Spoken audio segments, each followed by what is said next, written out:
Hello, everybody of YouTube, and welcome back to the Tabletop Temple, where we paint, we play, and we pray to the dice gods. You ever wanted to plant a cacti garden just to score points? Well, this little pocket game lets you do exactly that. It's called Verdant Arizona, a tiny puzzle pocket game where you're heading to the desert to select the best cacti for display. But here's the catch. Sharing the same vehicle with your opponent, you'll be traveling down the desert roads to grab a cacti plant for you to become the best cactus gardener. Once both players have a 4x4 cacti garden display in front of them, the game ends and they score points based on what they've displayed, granting the most points to the victor. Now, the first thing I like to talk about, as always in my review videos, is the first impressions. Now, what instantly drew me in was the artwork. It wasn't like Dice Clash's style at all. It was simple, but beautiful. It was almost like looking at a painting in a museum. Every cactus card is different in some way, and the artwork brings to life, especially once it's displayed in front of you. The Wren tokens themselves even have me feeling as if wrens have actually come to rest in my garden. Now, I always like to ask myself who I think this is going to be for. And I think this game is going to be for the people who like to beat their opponents in a much cleaner and tighter solution. Or really the people who like to solve puzzles in general. Because unlike Dice Clash, where that game does have strategy, it's more a turn your brain off in a chaotic, fun way. Where this one, you're actually thinking about your turns, trying to gather the cacti to score the best points that you can in the 4x4 grid. Now, inside the game's tin, you're going to get everything that you need, obviously. You're going to get the cactus cards. You're going to get the Wren tokens. You're going to get the rule book and the scoring card for the end of the game. And you're also going to be getting the truck meeple that you use to go across the desert roads.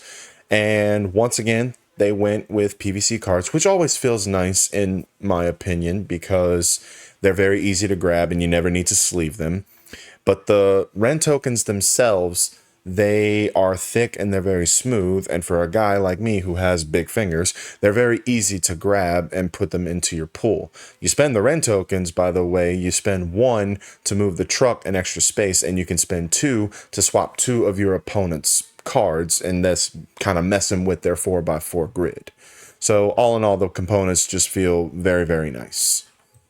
Now, this game surprised me in a good way that what we decided to do was we decided to save the scorecard for the end game. We didn't look at it at first because we read through the rules and we wanted to make sure we understood every aspect of the game. And that came in the form of the Wren tokens. Obviously, you move the truck down the columns or rows 2 spaces to get you a cacti that you need. And when you run out of spaces, that's when you go ahead and you refill the 3x3 grid, market, desert road, whatever you want to call it. But again, we decided to save the scorecard for the end game. Now, when we both had our 4x4 grids in front of us, we took a look at the scorecard, and that's when we both looked at each other and said, man, there was so much more that we could have done to score points in a bunch of different ways. And it all depends on that 4x4 grid. So I think the game's best design here is the Wren tokens. Again, the truck is the bread and butter of the game because you move it around to get the cacti you want, but you can also use it to move it away to the card that you think your opponent is going to go after. Obviously, if you have enough Wren tokens, because you can spend as many Wren tokens as you want.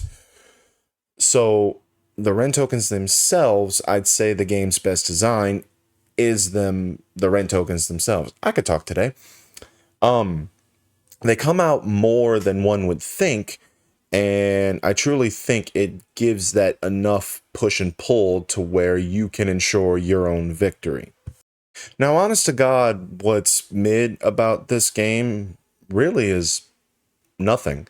The only thing I probably would have done a little different is maybe give more colors or designs to the Wren tokens themselves, just to give more of a variety of to look at, because there's a bunch of different cactus cards, and I'm sure there's a bunch of different color wrens out in the world, so why not make a variety of it? But that, besides the point, the wren tokens are still beautiful to look at, and they're fine as is. And the rules themselves are very easy to pick up, and we found ourselves playing about 3 games in the span of an hour. So it's very quick to play. It was about 15-ish minutes, maybe 20 minutes, depending on how long you're taking on your turn. But yeah, it's very quick, very easy to set up. There's really not really anything I'd say there's mid about this game or bad. Okay, so my final thoughts on the game itself is that I'm going to recommend this game to anybody.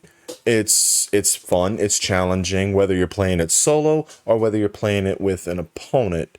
It offers enough challenge and gives you the tools to ensure that you are going to be victorious. So I would give this game, again, just like Dice Clash, I give it a solid 8 out of 10. It's small, it fits in your pocket, you could take it anywhere, play it anywhere, and yeah, it's a really fun game. I would definitely recommend it to anybody. So that's going to be it for today's video, guys, which this review was a lot shorter than my other one, but that's only because I said more good things about the game. I truly recommend it to everybody. But I want to give a huge shout out to Galen's Games for sending me a copy to review. And this has been my unbiased opinion. I truly believe that this game is good and you should pick it up yourself. So I'm going to be linking in my description to where you can get yourself a copy of this game. But again, that's it for today's video, guys. If you like the video, please drop a like on it. Leave a comment if you're going to be getting this game or not, or what's your thoughts about mine, because they could be completely different from my own. And if you haven't already, please subscribe to my channel. It really helps me out. And pay attention to when I go live, because I like chatting with people, whether I'm painting or doing unboxing videos. Friday, I actually did an unboxing video with Grim Coven, and that took about 2.5 hours to do. So if you want to go check that out, you can go to my channel and check that out. But anyway, again, thank you, Galen's Games, for sending me a copy to review. And as always, I'm your friendly neighborhood guru, guys, and I will see you on the next Tabletop Temple. Goodbye, my friends.